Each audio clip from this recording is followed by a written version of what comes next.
Let's welcome in Bob Lang now, who's the President and Chief Options Strategist at Explosive Options. Thanks for joining us today, Bob. It's a pleasure to have you here. Great to be here. On the trading floor in the studio. So, what's your assessment of what's going on today? I mean, we took a leg lower, particularly off the back of Trump's announcement about the letters that we were wondering where it was going to go and who was going to get them and what they were actually going to say.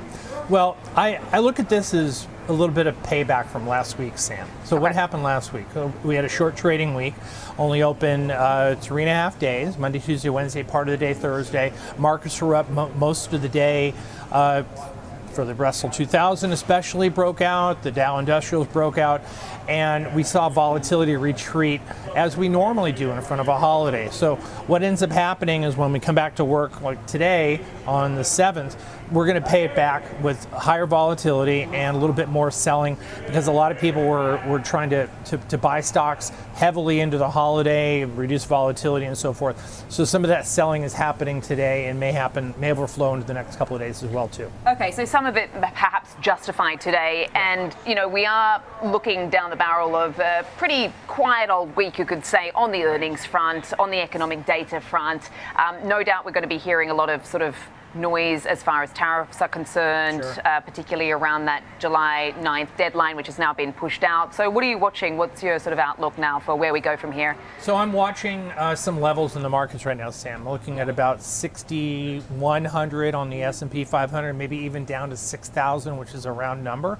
NASDAQ down to about 22,000. If we get down to there, it probably would be a good spot to start dipping your toe in and adding some exposure. I think right now, though, as we ended last week, oscillators, which is what I follow, is one of my momentum indicators, very overbought, and you don't really want to be careful. It was really flashing a red flag on Thursday as of the close. So I think buying into this market right now is a little bit dangerous right here. You want to wait for a little bit of a pullback to let the dip buyers step in there and add some exposure. Okay, well, what do you do then? I mean, do you just sort of sit on the sidelines? Or? So what I'll do is if I have some long positions, I'm adding some puts. I'm adding some short-term puts because even with the VIX at 18% right now, protection is still really inexpensive. Now remember something, when volatility is down, it means option prices are cheap. And it doesn't mean just put options, call options are cheaper as well too, because not many people are expecting large moves up or down the markets. Now, today has mostly just been a one-sided move to the downside. We started opening down and we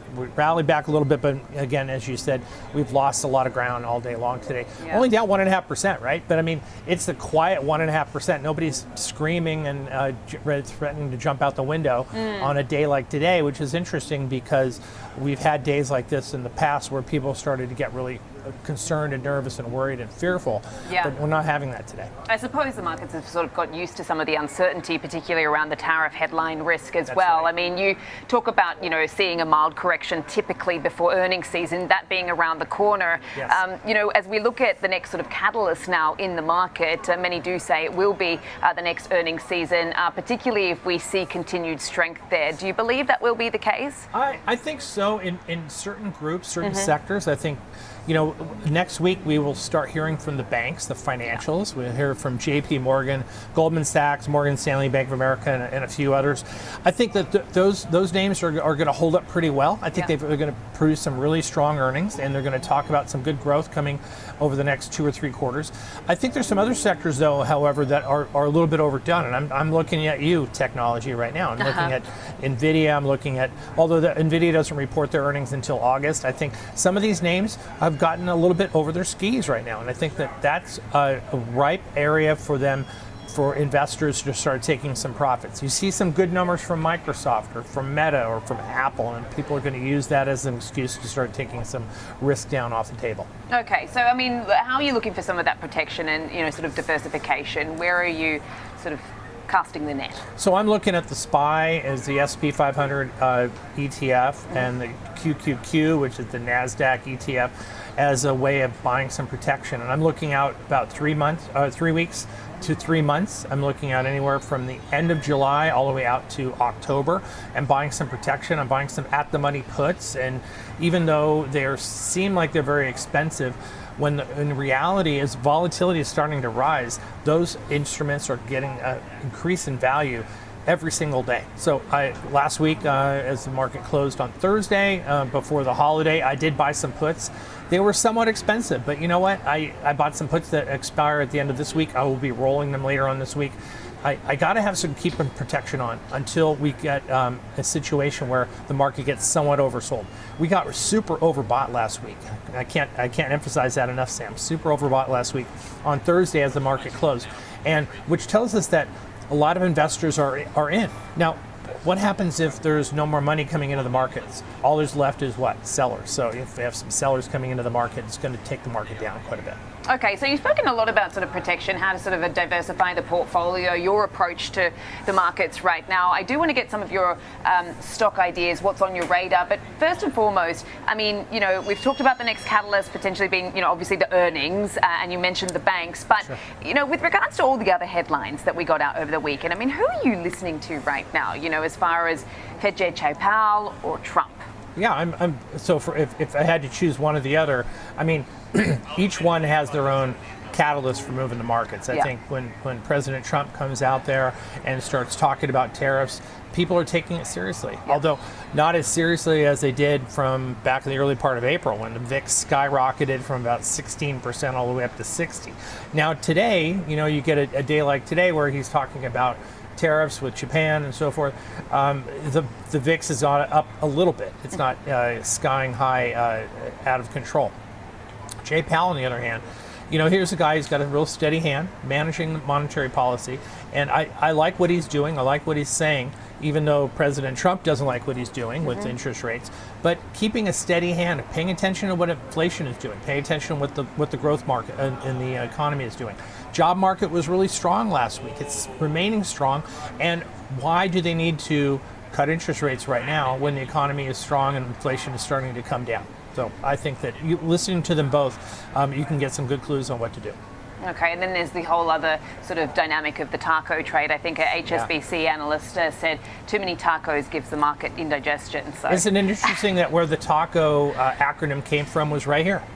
Right. Came from right here, from Wall Street. So it's, you know, too many. I like that. Too many tacos gives you too much interest. But of course, tomorrow we've got Taco Tuesday, right? So you know. Oh, there you go. It could exactly, be just in time.